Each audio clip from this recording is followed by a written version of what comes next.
Okay, my guest this episode is Khaled ElAhmad, Jordan's top personal branding and social media consultant. He was among the first in the Middle East to adopt social media platforms like Twitter and grew a fan base before influencers were a thing. Then he went on to consult and build digital strategies for giants like Zain Telecom, and he's taught thousands of aspiring digital marketers through his courses, which I attended last year and highly recommend. And this year he literally wrote the book on building your personal brand in Arabic. And if you didn't read it, you wouldn't know about Khaled's shenanigans in America before taking on Jordan. He spent nearly 2 decades in the Deep South. We're going to talk about that. And then we'll dive into some future trends in social media. So enjoy. شو أخبارك؟ تمام. You have a great story, great background. فظيع. Thank you. Amazing. So Khaled, welcome on board. Thanks for coming. And I remember you and we kind of only met in one of your classes. I took one of your classes, very highly recommended. Anybody in the Middle East who owns a business or works for a business, even if it's not in marketing or digital media or anything, it's a must to take Khaled's class in, how would you title your courses that you've been giving? Social media strategy. Exactly. I'm so proud of you. This only happens with me twice, that usually small business or companies, they send a social media person. But you, as a founder of your business, you sent the social media person and you attended as well. So you will be aware. And this is really important because most decisions in social media are not approved by management because they don't see the long-term return on investment.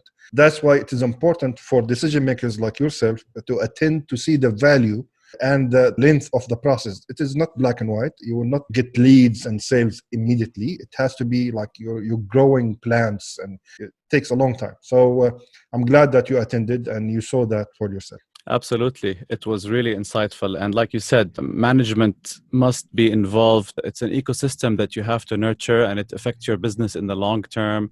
It's amazing to cultivate it. And the understanding a manager gets from the course is incredible. Across all platforms. وانت Khaled, you're a social media consultant and probably in Jordan, you're number one.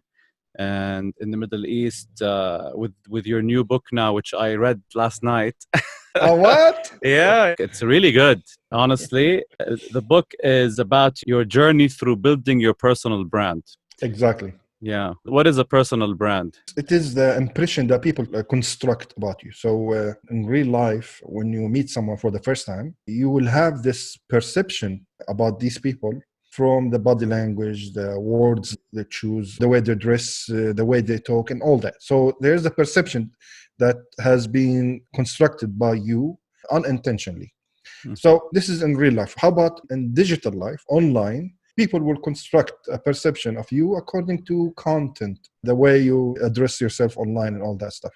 So there is an opportunity here that I can control that, and I can build a very nice setup for myself and brand myself as such, as I am the expert in my field. And to do that, there's a whole long strategy, not only technically, but you need to know the strength points, your values, and all that stuff that you have to go through this trip on your own journey.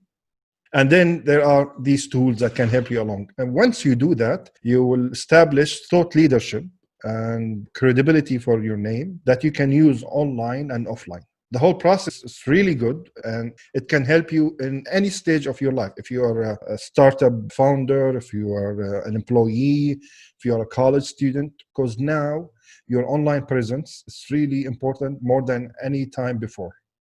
Do you find that you're able to help people in your family to also build that? Or like they say, Bab al-Najjar mkhalla. Are you involved with your wife's projects and your kids? I can show you the tools and the way, but you have to take the journey on your own. So for my wife, and for example, when my wife started, my daughter, she's the one who's doing the makeup and the photo shooting and the editing, because this is what she's studying for right now. And then they're started on Facebook and so on, but you should be on Instagram more than Facebook. Facebook, you will get anybody. But on Instagram, you will get more females, you will get, which is your clientele, and you will get the right target. So I can show them the way, but I cannot dictate the very details that they're doing, because they will mature into it. You know what I mean? I see, okay, this can be done better, this can be done better, but let them learn that on their own. What also made me interested in us having this conversation here in English on Howdy Arabia is the fact that you spent nearly 2 decades in the States. And as I was reading your book, I realized we were both in the US during 9/11. We both had issues after that in the US because being Arab, having a Palestinian background as well. And of all places, you landed in Alabama from Kuwait. Alabama, you have to, Seriously, Alabama, the South. in the deep south. Deep But South. when I was in Kuwait, after I finished my high school, I went to a medical school in Algeria that is in French. I was shocked when I saw that part in your book. I was like, wow, what era are we living in where you would go to Algeria to medical school in French? Oh my God. And I thought it's a piece of cake. It wasn't a piece of cake at all. So it was a very tough 2 years. And then when I went back to Kuwait, I thought that's it. I will never go back to college. Then I had an opportunity to go to the States. So I went and I told this company that facilitate university acceptance. And I told them I want the cheapest college in the States. And that's what they sent me, to the cheapest college in the States. I think the tuition back then as an international student was $300. Something Oh like my God, that's incredible. Alabama, I mean, I lived in the US for several years and never been through Alabama. The closest I got was Tennessee, Kentucky. Close enough. Yeah, I was in Nashville once. But yeah, the South is it's friendly, it's cozy. We all hear all these type of stereotypes about the South and their races and everything. But, that wasn't the case with us. When I went there, landed in Atlanta, from Kuwait to Atlanta, and then I had to take the bus to Gadsden, Alabama. And then when I got out of the bus, I was looking for a taxi and there was none. But there were these senior citizens. They were asking international students, they were calling. If you are an international student, I said, yes, I am. And they said, oh, come on in. We're taking you to your college.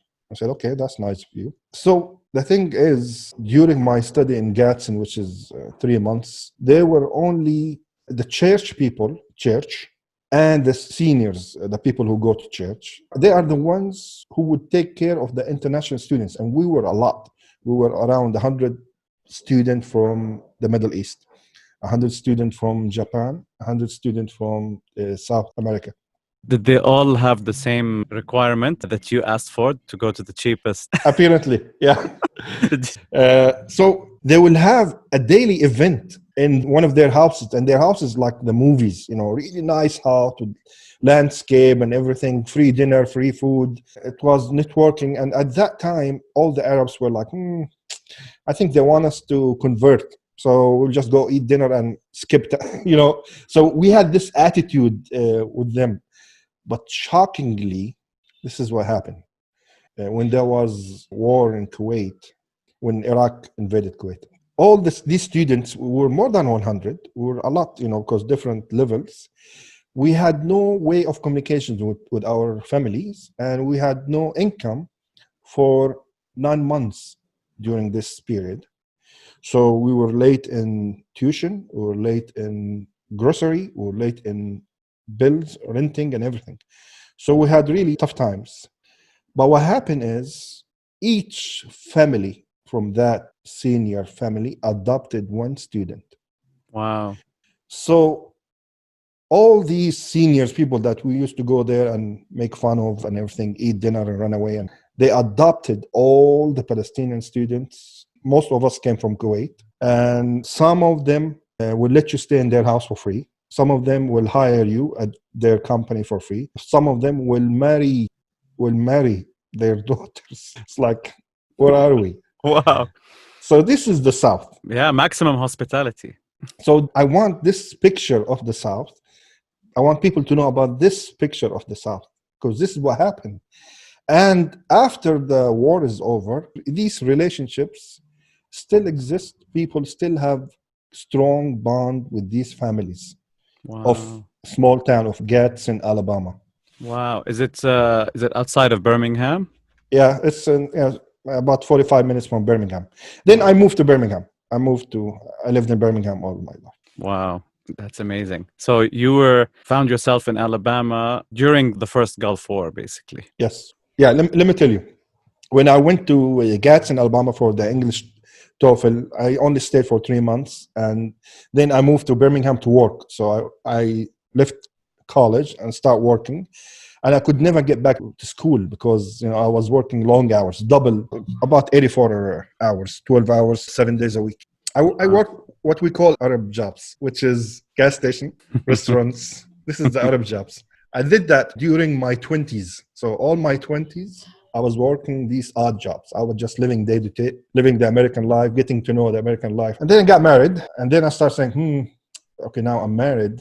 I have kids. Who's going to feed my daughter? And when she grow up and go to school, what's the benchmark? If her dad only has a high school diploma, so her ambition will be very low. So I need to work on that. And I started college from scratch at age 35.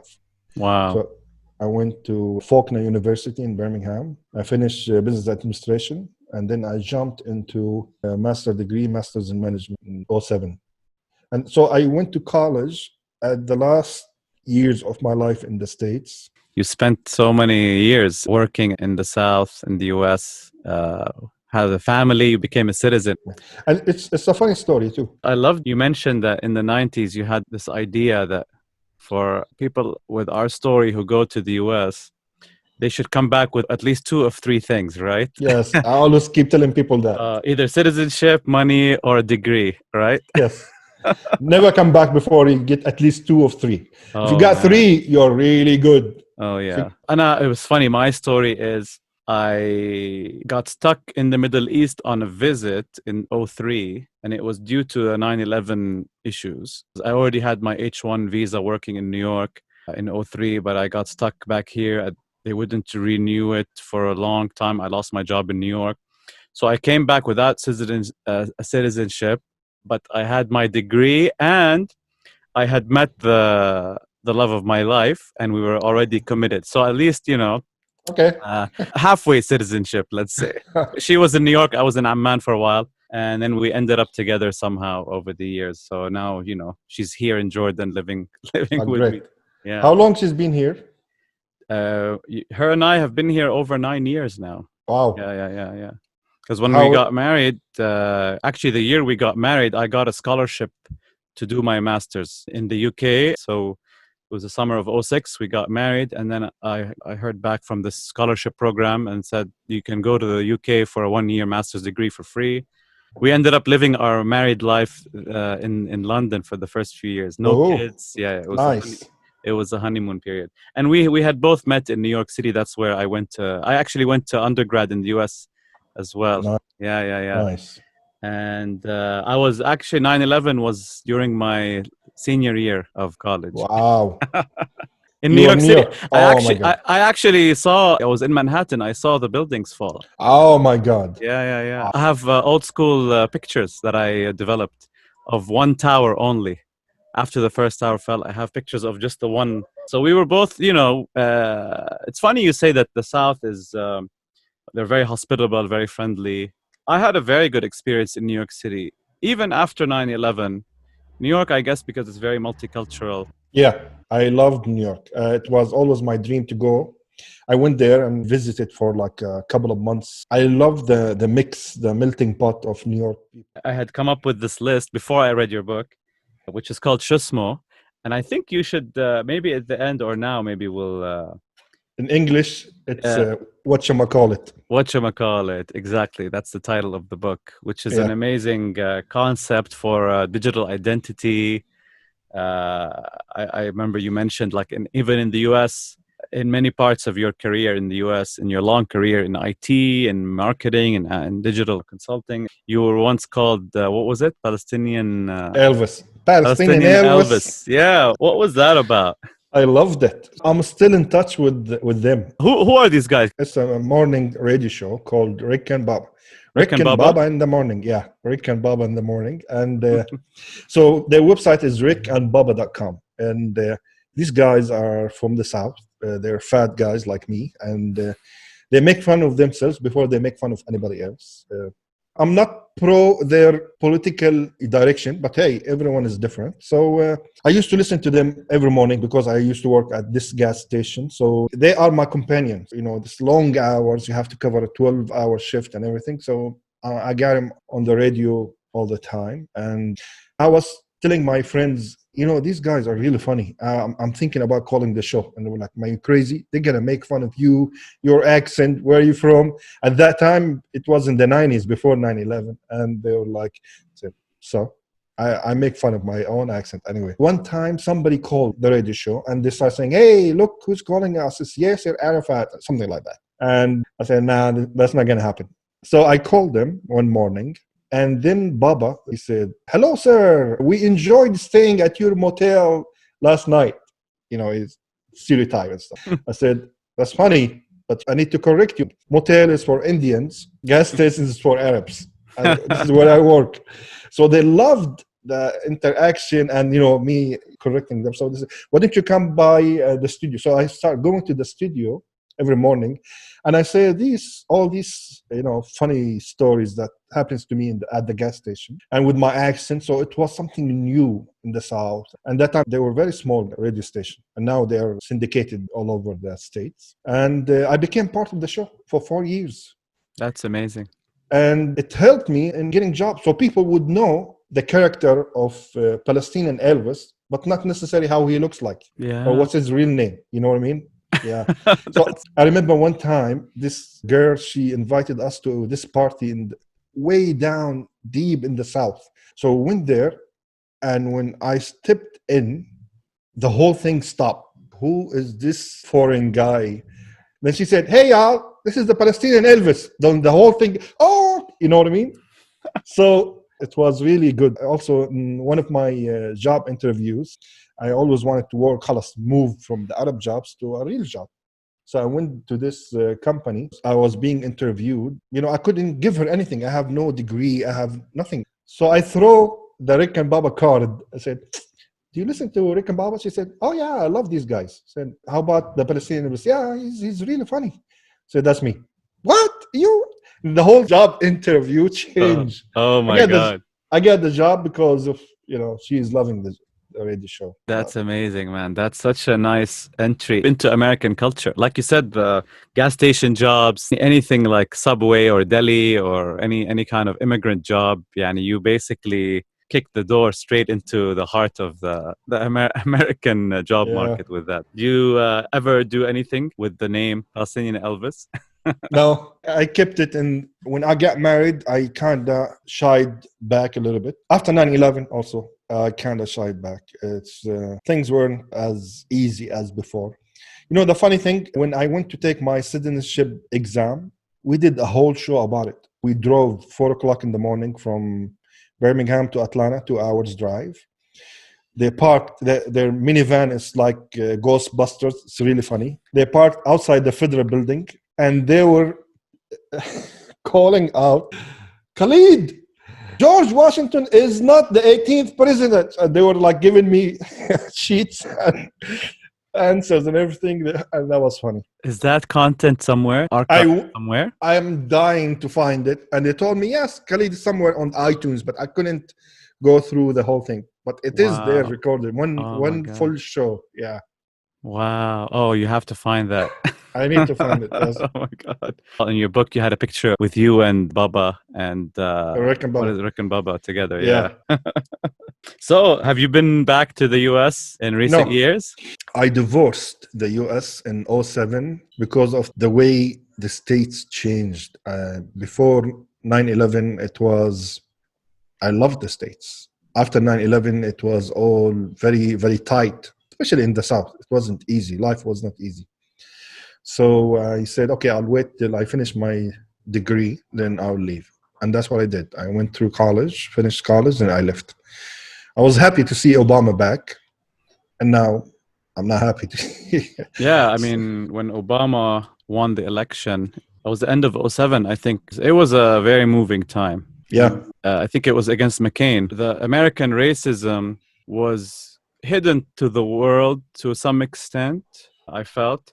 But when Obama was debating McCain, the media started showing a lot of people from the South talking about Obama. You know, his middle name is Hussein. A lot of conspiracy theories. Oh, he's Muslim, all that stuff. We started seeing the ugly side that was obviously fueled by 9/11. And now, obviously, America. I mean, what is your opinion of the last couple of years? It's a mess. Oh man, it's a mess. And there's this war happening between the media and Trump, the tech companies and Trump. And my son, his senior years next year, he wants to go to the States to study. I don't know. So if he decides to go to the States, I might go take a trip and go with him.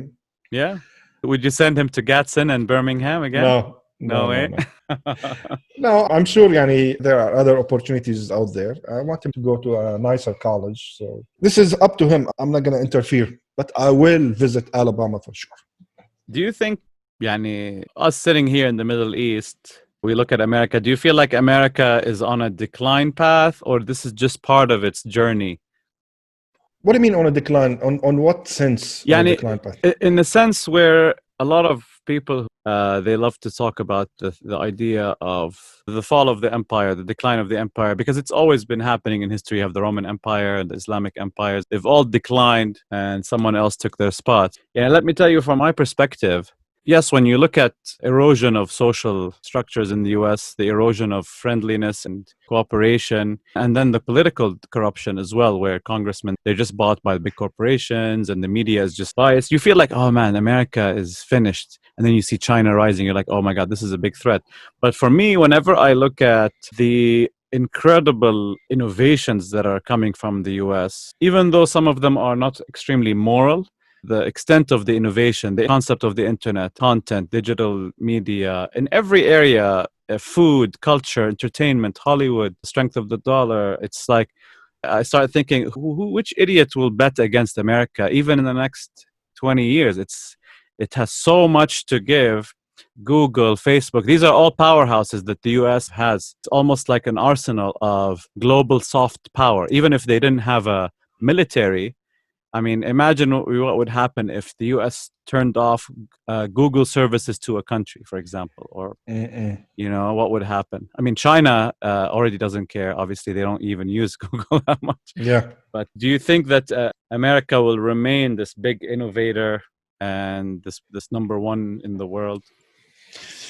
Yeah, definitely. They still have a lot to go. And if you compare social networks to countries, so if we say Facebook is becoming bigger than any company. Remember at one time IBM became too big and they say, okay, we need to stop that because of monopoly and everything. Mm-hmm. I am really wondering how come they're not doing the same thing with Facebook. Facebook is buying right and left every social media that comes out, and if they don't surrender, they will create something to compete with it. Facebook owns WhatsApp, owns Instagram. So I think Facebook is huge worldwide. It will be very hard to get something out there. But you can never tell, because if you remember back in the days, we had, before when internet first came out, we had this America Online. Remember? Do you remember America Online? Yeah, of course. It was the only thing that we know. To us, that was the internet. But then it died. Something else came up. And then MySpace. And then MySpace died. Something else came up. Yeah. So you can never tell. But the thing about Facebook, they are always innovating and evolving and ever-changing. I don't see any social media platform that's doing what Facebook are doing. Yeah, it's too far ahead of everybody else. And like you said, they'll keep innovating. If they don't buy you, they will copy and innovate. And another thing, China is digitally more advanced than the States in a way. So you say, okay, how come States has Google, Facebook, and so on? So fine. But when it comes to the digital infrastructure, China is more advanced. In what way? Number one, they have the WeChat. The WeChat thing, you can do so many things on it, and you can buy. So there's a digital currency in it that you can buy services and do a lot of things. This is one. Can we use WeChat here? I think only in China. You can open it and see it, but to be fully functional is China, because it's connected to so many services and companies I can rent a bike. I can do this only by WeChat, scan QR code. This is one thing. The other thing is, which started in 2020 officially for all Chinese citizens, the score system. It's the same thing as a credit system in the States, but this is for doing good or bad deeds, and you get points I heard or, about that. Yeah. or you get deducted. So this is really important also. I mean, this is definitely a very Chinese cultural thing. It's acceptable in China. In the US, to go to that extent might be considered infringing on freedoms. You know, even a face mask in the US is causing a problem. Imagine. But the system itself, it's available worldwide, but on different levels. So on social networks, each social network from day one, they have something called quality score for your post. So each post I write, there's a quality score that dictates how much the organic reach will go. So there is scoring and gamification in each platform, but on different levels. Now, China took it to the max, and it can involve your life and your future. So what I'm trying to say is digital infrastructure in China, much more prepared than anywhere in the world. The issue here is the spread of English language. So Chinese language, it's a handicap. And what America has on their side is the English language. So now let's compare it to the Arab region. Most of it is English language. If we want to switch from the States to China, we'll have the language handicap. And that's one of the main issues. Had China was speaking English, we would have switched to China long time ago. Wow. So the spread of English language has an advantage for America and what they're doing. That's one side. There's a lot of political and dollar dependent and all that stuff, but English language by itself is important, really. Yeah, absolutely. That's part of their culture and the reach that they've had all over the world. Not only do other countries speak English comfortably, there's native countries with English, but even in the Middle East, a lot of people use English for their platforms as a base. But also, let's talk about the English language.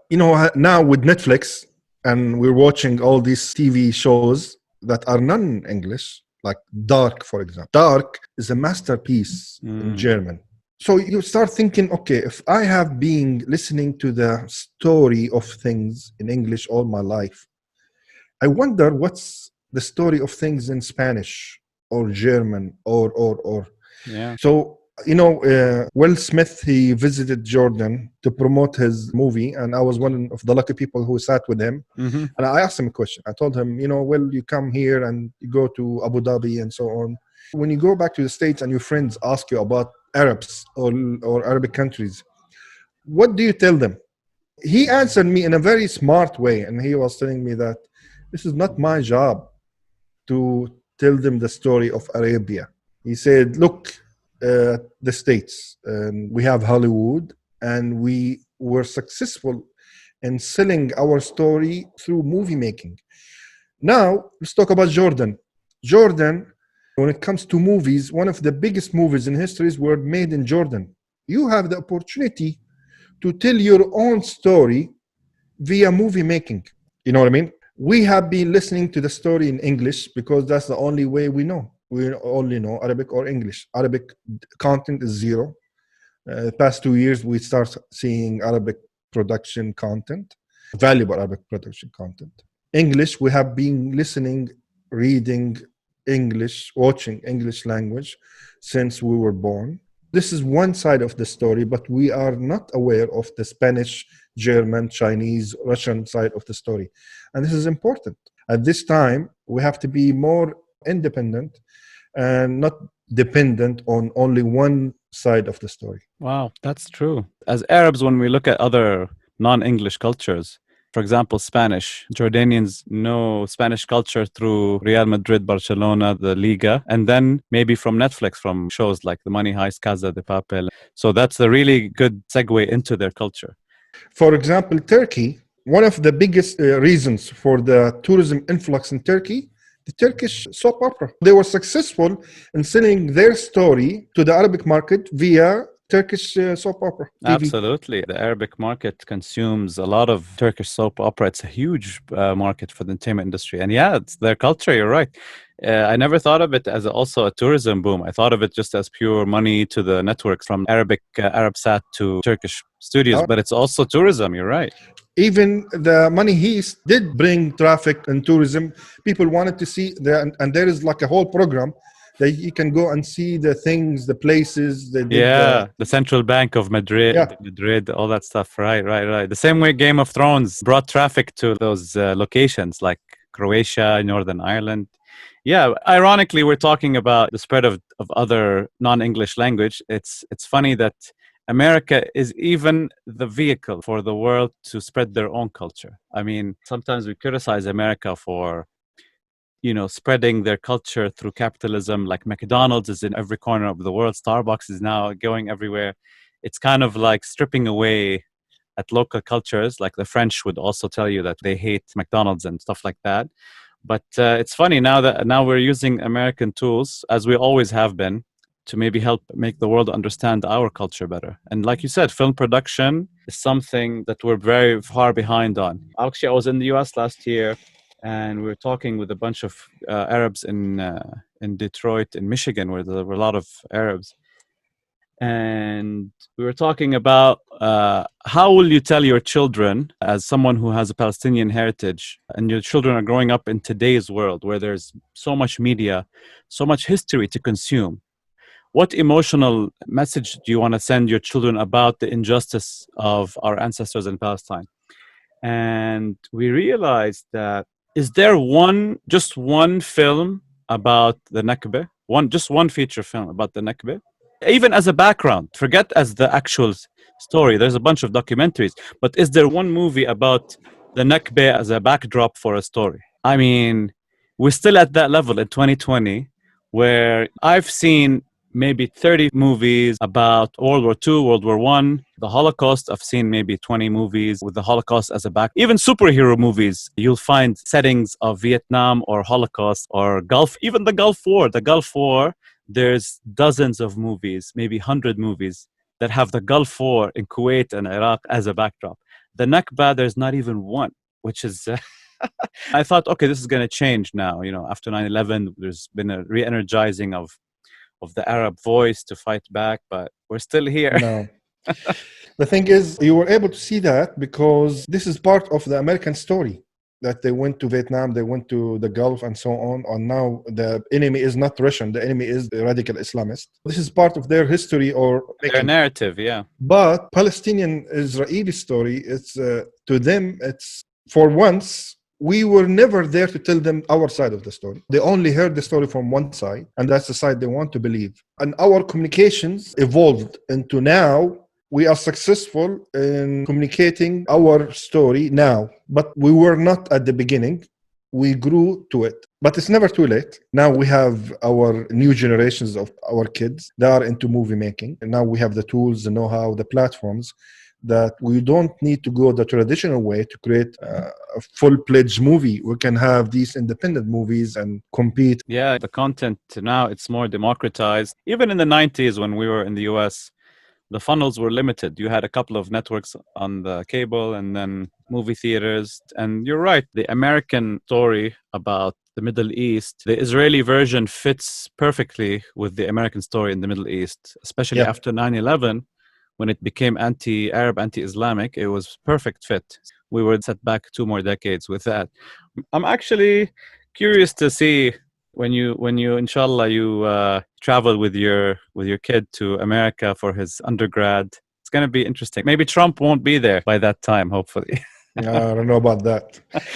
Rick and Baba, I heard them say on the show, each time they used to go and vote. It's a 15 minutes in and out. But when it came to Trump, it's a 2-hour lane.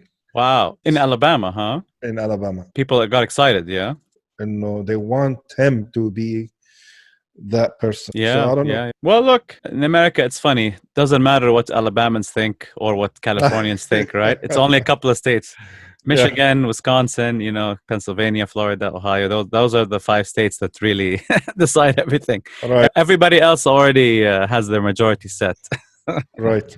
Yeah. When I took your course, it was over a year ago. When was it? 2 years ago, maybe. I think I took your course. TikTok was not really on the scene.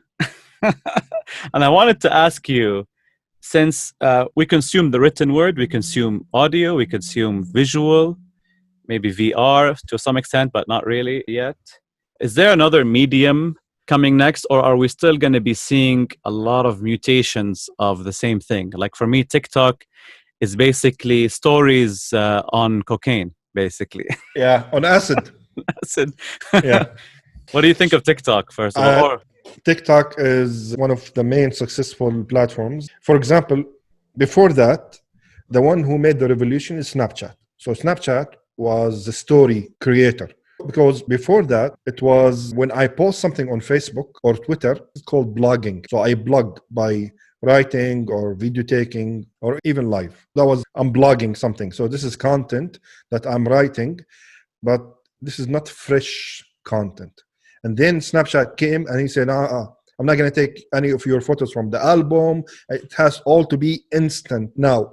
So this is a whole new domain came.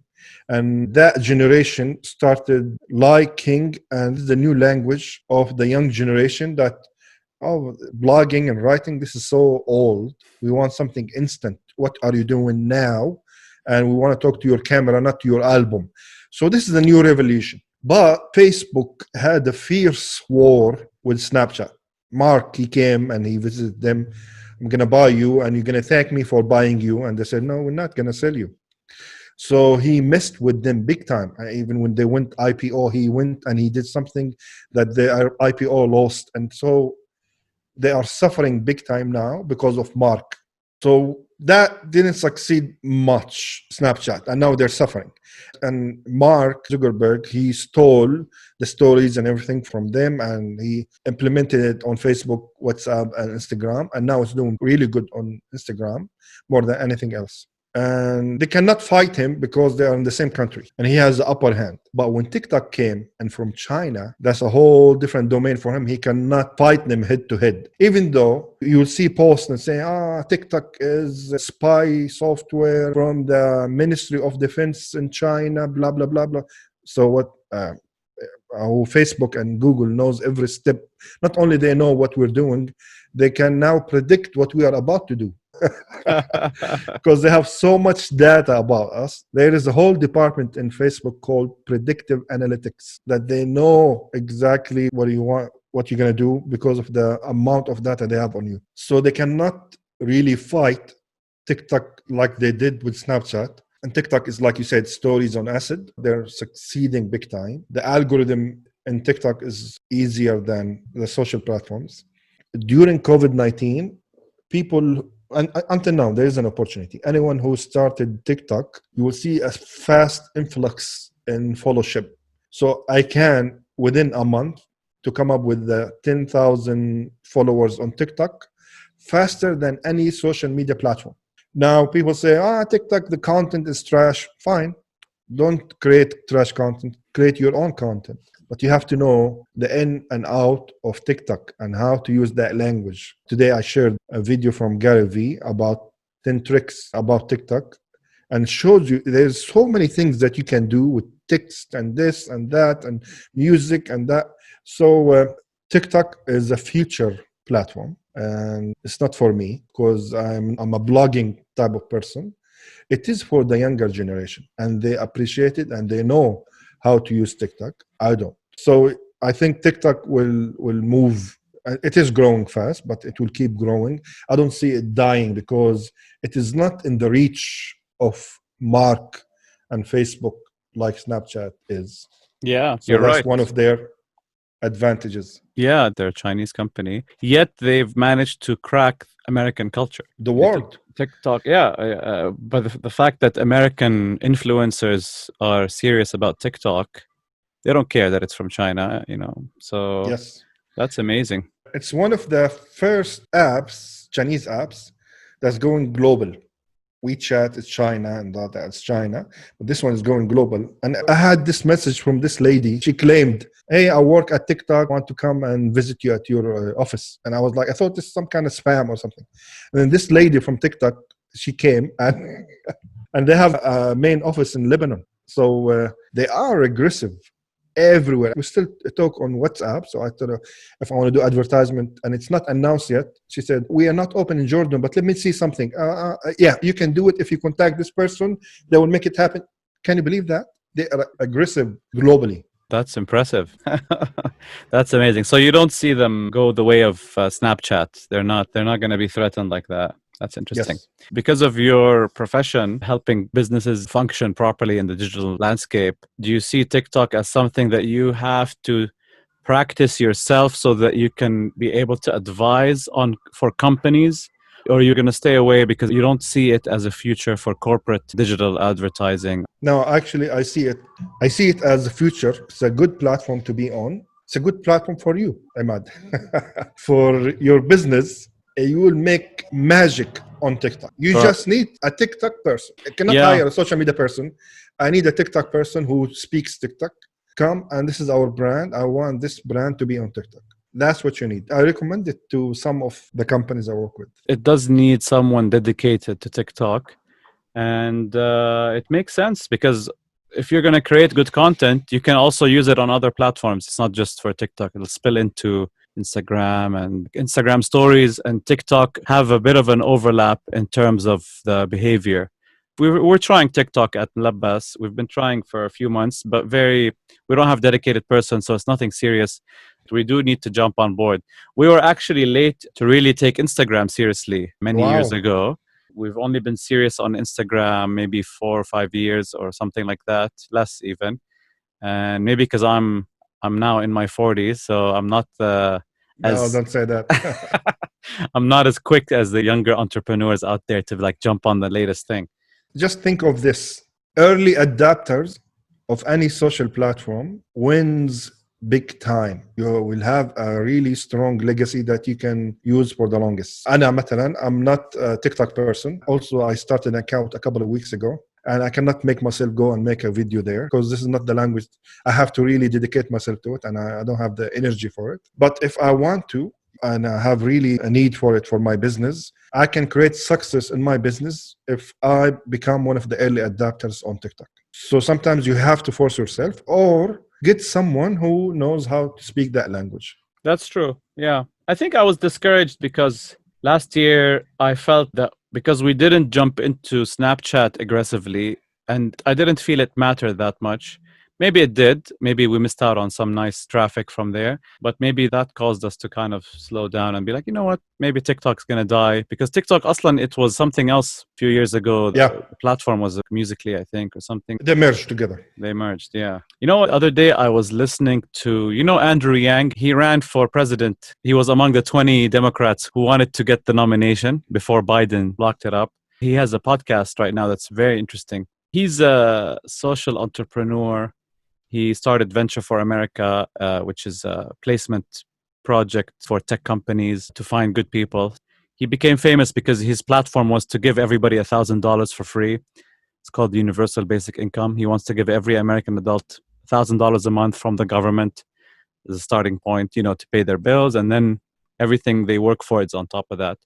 Long story short, one of his friends started an organization to bring together American citizens as a union to demand that social media companies pay them if they want to use their data. In California now, a law became effective, privacy law about your data. It became effective in California and in 2 other states, and it's going to happen in 6 more states this year, where there is a small window for users to actually demand, if they're in a group, to demand something in return, or to tell Facebook, you know what, I can still use your service to an extent, but you're not allowed to use any of my data at all. So they're excited about that. They're obsessed with the idea that, how is all this for free? Is it really for free? When I'm using Facebook, when I'm using Instagram every day, Twitter, I'm not paying anything except my time and my behavior. Like you said, Facebook even has predictive analytics, so they know what you're going to click on. Yeah. So 2 things I want to ask you about. You mentioned how China, the infrastructure is so advanced that they're going through even like a Black Mirror episode where you're going to start being rated based on your behavior. And how do they collect your behavior? It's mainly online behavior. And of course, collecting probably criminal behavior and stuff like that in the real world.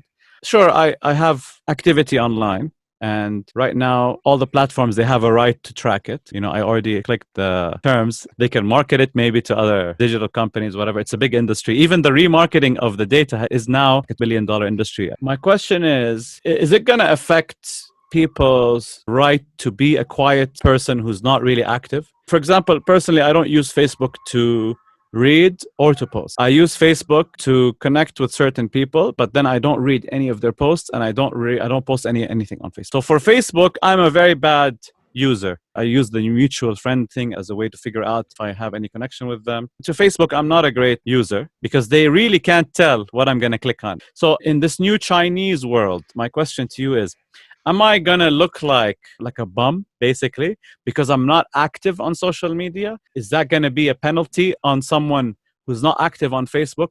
Social media now, we give them access to our lives. The most dangerous part is the access to the mobile more than the access on the website. So on the website, it's another thing, cookies and everything. They know which website you came from, which website you're going to. On the mobile, they access to your mic.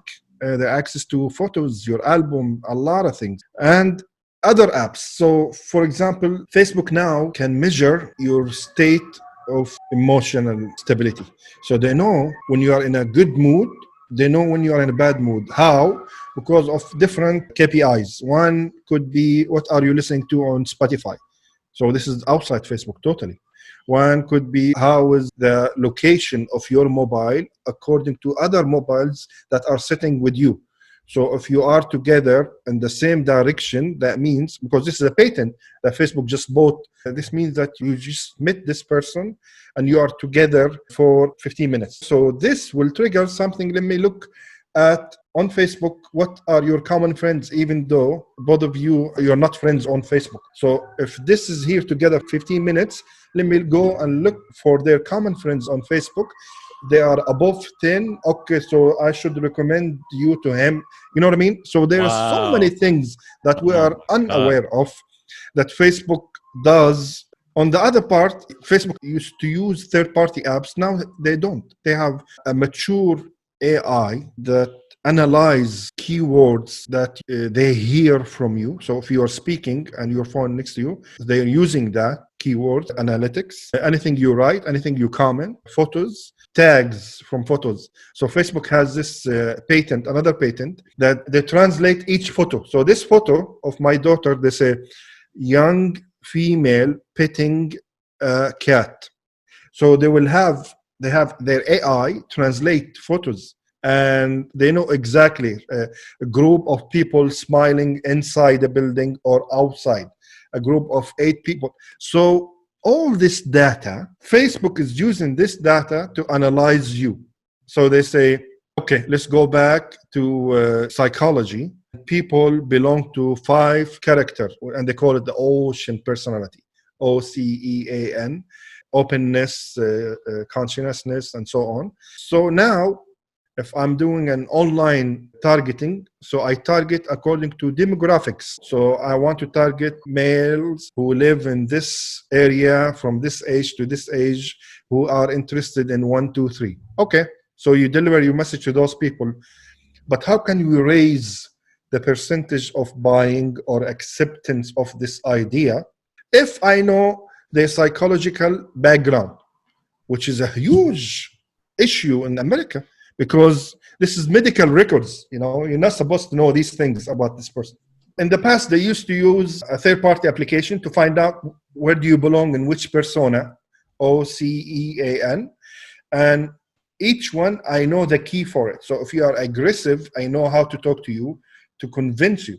If you are an introvert, I know how to talk to you to convince you. So now they said, okay, we don't need third-party application anymore. Our AI analyze 300 keywords from you and will give you accuracy that matches your wife and better than your mom. So Facebook knows you better than your mom knows you from analyzing your 300 words that they picked up from you, either by writing or by photos or from your mobile. So it is not about being active on Facebook or not.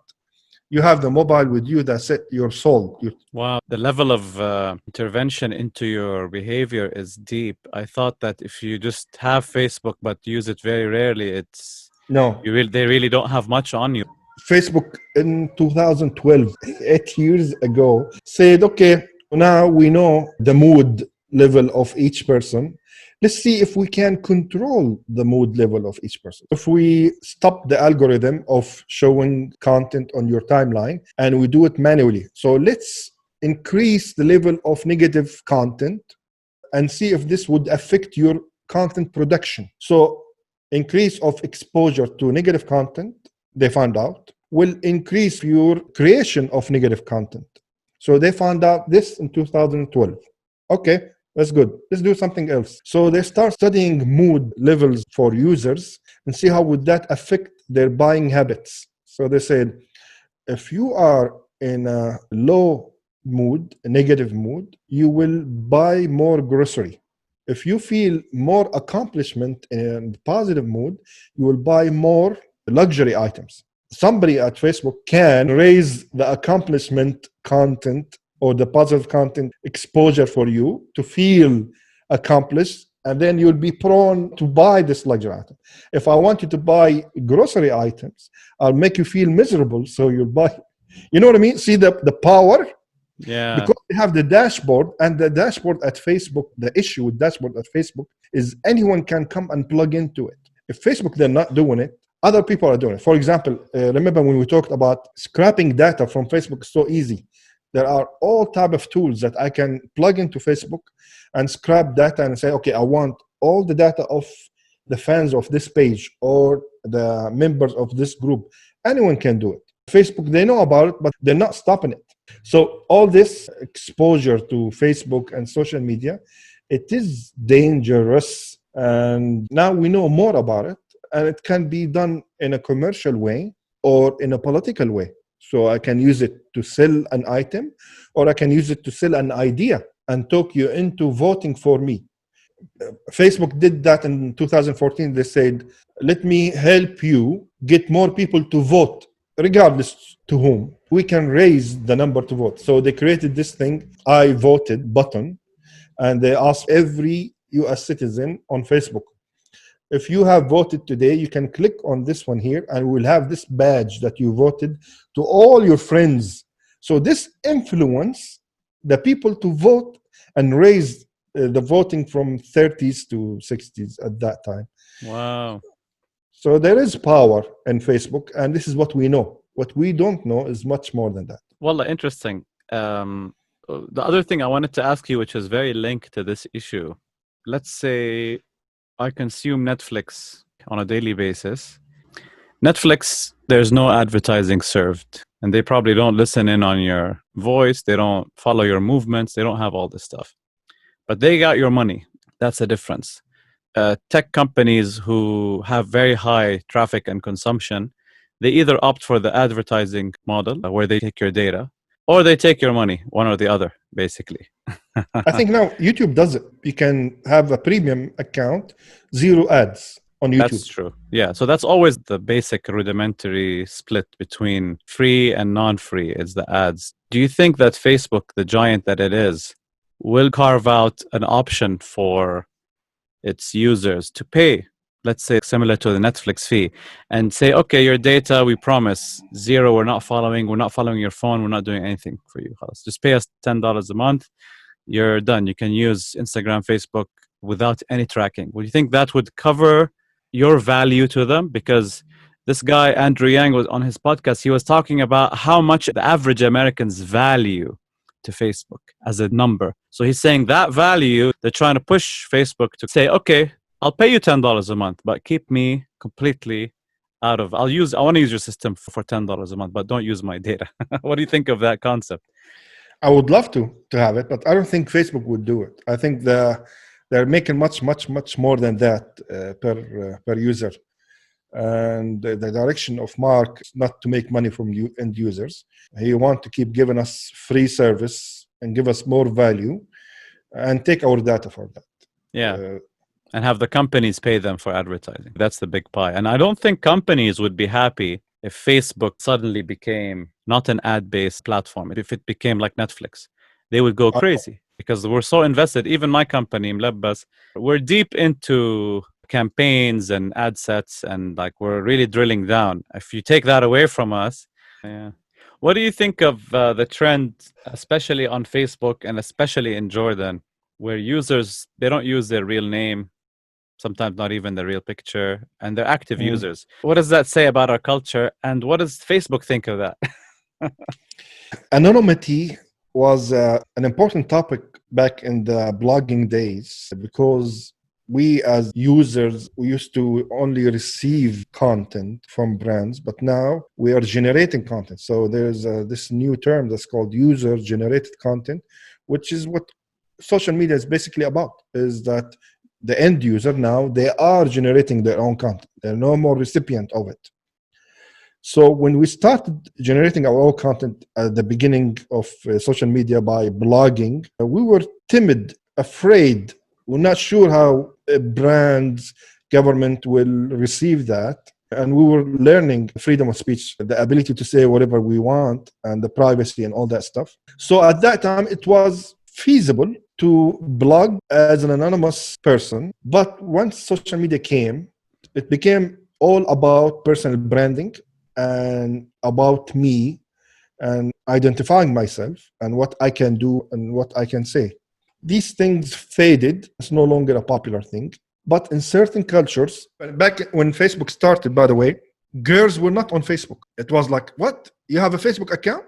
You know what I mean? It was like Yeah, it was taboo for girls yeah, it was in taboo conservative at the culture. beginning. It's like Argila cafes at the beginning. It was only Yeah. for men and became normalized later. Exactly. Some cultures, girls, to speak freely, they have to be under a fake account in some cultures. But the majority is no, I'm against that because it's no longer valid globally. And it is much better to speak under your name, real identity, real photo, and so on. Wow. People are evolving into that. Well, Khaled, I'm so glad you joined me today. Thank you. I really enjoyed the book. I enjoyed the story, your story of especially how you got to the US and how you had from Kuwait to Algeria, back to Kuwait, back to the US, back to Kuwait, back to the US, and then to Jordan, which we didn't even talk about today. Your journey to Jordan, you've really built a career, illustrious career in your field in Jordan. If anybody out there is listening, Khaled launched a book a few months ago. It's called Shusmo, which is also his Twitter handle, which is very notorious here in Jordan. Shusmo, which means whatchamacallit. And that's SHUSMO. It's listed in most book sites. Even Amazon has it listed there. But if you can't get your hands on it, the hard copy, you can go to, what is the website? Shusmo.me. I wish there was an English version of it. What is there? You know, it's the debate. Should I translate it? Is it worth? I want to ask you, is it relevant to the English speaker? The short answer is yes. I think you should have an English version if it doesn't require insane amount of resources. It doesn't have to be printed in physical form, the English version. Okay. I think it will do great in soft copy form, like on Kindle, in English, on PDF, on your website. It has a potential to really reach new people.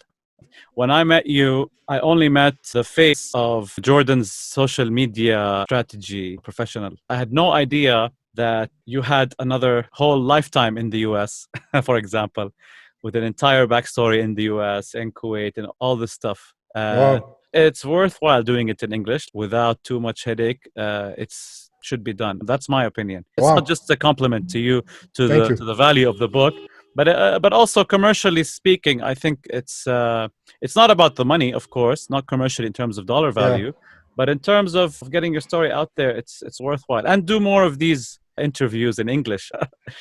So yeah, thanks a lot, Khaled, again. Thank you, Imad. I appreciate that. Thank you for the opportunity, صراحة.